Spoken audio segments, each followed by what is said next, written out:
Dari zaman dahulu, manusia pasti membutuhkan yang namanya cahaya, karena untuk memberikan penerangan terhadap aktivitas sehari-hari, perkembangan zaman yang semakin maju membuat penerangan yang berasal dari cahaya juga semakin maju. Penerangan cahaya yang alami berasal dari matahari, sedangkan penerangan cahaya buatan biasanya digunakan pada malam hari. Penerangan cahaya buatan pada mulanya hanya berasal dari api saja, tetapi seiring dengan energi listrik yang terus berkembang, maka penerangan cahaya pada malam hari juga berkembang. Penerangan cahaya di malam hari biasanya berasal dari lampu. Meskipun saat ini lampu lebih sering digunakan oleh banyak orang di beberapa wilayah, tetapi terkadang sebagian orang masih menggunakan api sebagai sumber penerangan, biasanya di zaman modern. Penerangan dengan api dilakukan pada saat mati lampu, tidak adanya cahaya. Pada saat mati lampu membuat aktivitas terganggu. Bahkan, ketika mati lampu tak jarang, kita akan tertabrak suatu benda ketika berjalan di dalam suatu ruangan. Baik cahaya yang berasal dari lampu atau yang berasal dari api, hingga saat ini masih dibutuhkan oleh manusia. Lampu yang digunakan oleh banyak orang tidak muncul begitu saja atau bisa dibilang ada yang menemukan atau menciptakan lampu. Hampir setiap orang mengetahui siapa penemu lampu. Hal ini dikarenakan pelajaran tentang siapa penemu lampu sudah diajarkan sejak sekolah dasar SD. Dengan mengetahui siapa penemu lampu, maka wawasan kita tentang lampu semakin bertambah. Namun, kebanyakan orang hanya mengetahui sebatas nama penemu lampu saja, tetapi masih ada beberapa orang yang mengetahui biografi singkat dari penemu lampu. Bagi Gramans yang ingin mengetahui lebih dalam tentang penemu lampu, membaca artikel ini menjadi salah satu caranya. Di bawah ini akan dijelaskan lebih lanjut tentang penemu lampu. Simak video ini ya.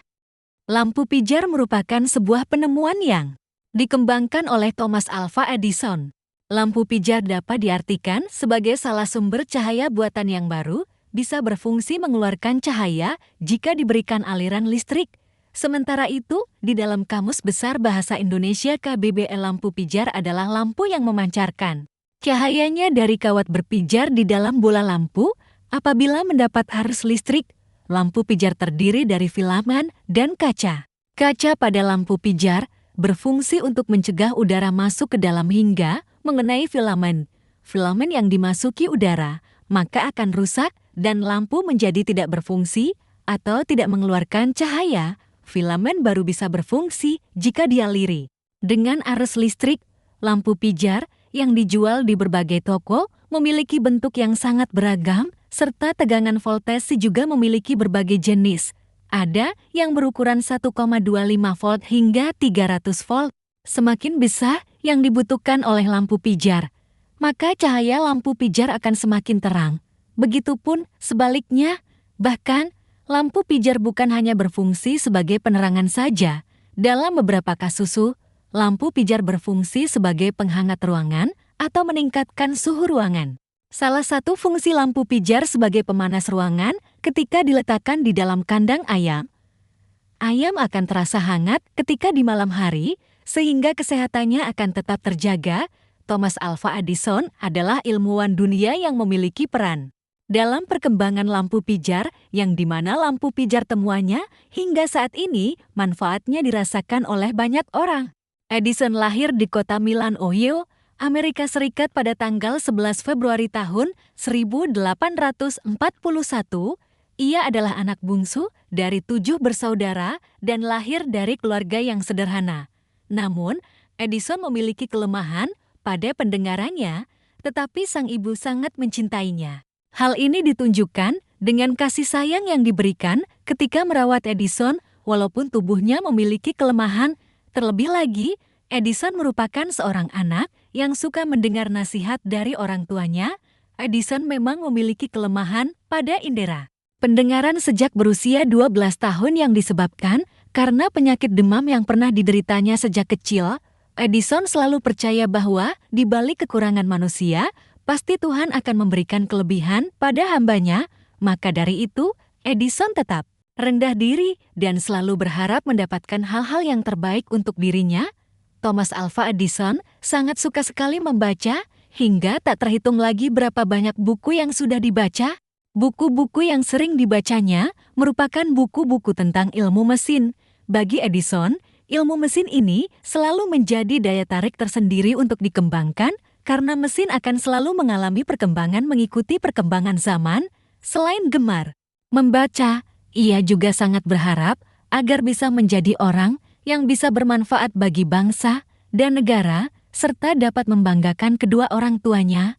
Keingintahuan tentang hal-hal baru membuat Edison mempelajari atau mendalami hal-hal baru tersebut. Namun, pendidikan yang ditempuh oleh Edison sangat terbatas karena kondisi keluarga yang sangat sederhana hingga membuat Edison terpaksa untuk berhenti melanjutkan pendidikan. Bagi Edison, ilmu pengetahuan bisa didapatkan di mana saja, tidak harus didapatkan di sekolah. Berkat konsep hidupnya itu, Edison mulai mencari ilmu di mana saja, hingga hampir waktu hidupnya tak bisa dilepaskan dari mencari ilmu pengetahuan. Bahkan, ia tumbuh menjadi pribadi yang tidak pantang menyerah. Ilmu pengetahuan yang ia dapatkan lebih sering berasal dari buku-buku yang dibacanya. Kondisi keluarga yang jauh dari kata berkecukupan membuat Edison di usianya yang masih mudah membantu orang tua untuk mencari nafkah. Ia berjualan koran dan permen di sebuah stasiun demi mendapatkan penghasilan tambahan untuk mencukupi kehidupan sehari-hari. Di sela-sela berjualan, ia meluangkan waktunya untuk membaca buku. Seiring dengan bertambahnya usia, Thomas Alva Edison mulai mencari pekerjaan agar dirinya memiliki penghasilan dan bisa membantu atau meringankan biaya hidup orang tuanya. Edison mulai bekerja sebagai operator telegraf. Ketika bekerja, Edison mengetahui menjalankan mesin telegraf. Pekerjaan menjadi operator telegraf ini dimanfaatkan oleh Edison untuk menambahkan ilmunya khususnya di bidang permesinan. Telegraf bisa diibaratkan sebagai sebuah alat komunikasi yang dapat mengirimkan pesan kepada orang yang jauh. Pada masa itu, ketika ingin mengirimkan pesan lewat telegraf, masih menggunakan kode-kode Morse. Dengan kata lain, penggunaan telegraf ini masih sangat manual. Maka dari itu, telegraf bisa diibaratkan seperti melakukan SMS, mengirim email, hingga mengirim chat. Namun, saat ini, telegraf hampir tidak lagi digunakan oleh manusia karena kalah bersaing dengan perkembangan teknologi. Selama bekerja bertahun-tahun, Edison selalu mengamati cara kerja dari mesin telegraf secara detail. Selama bekerja di perusahaan telegraf, Edison selalu mengutamakan untuk memberikan hasil terbaik untuk dirinya dan perusahaan. Berkat kegigihannya ketika bekerja sebagai operator mesin telegraf dan keuletannya dalam menjalankan mesin telegraf, ia diangkat menjadi kepala mesin telegraf.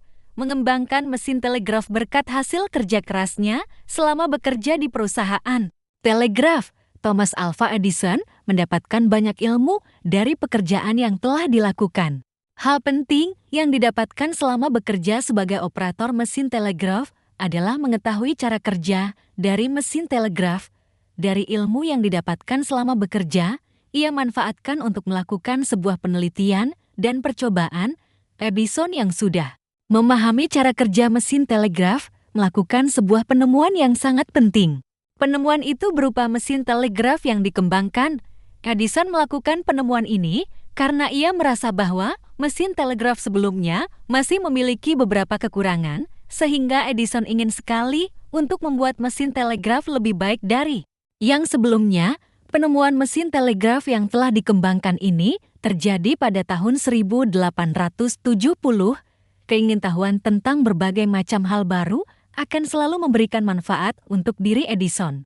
Seiring dengan berjalannya waktu, Edison mulai merasa tidak ingin bekerja di bawah pimpinan, atau bisa dibilang ingin sekali memiliki sebuah perusahaan agar bisa menjadi pemimpin.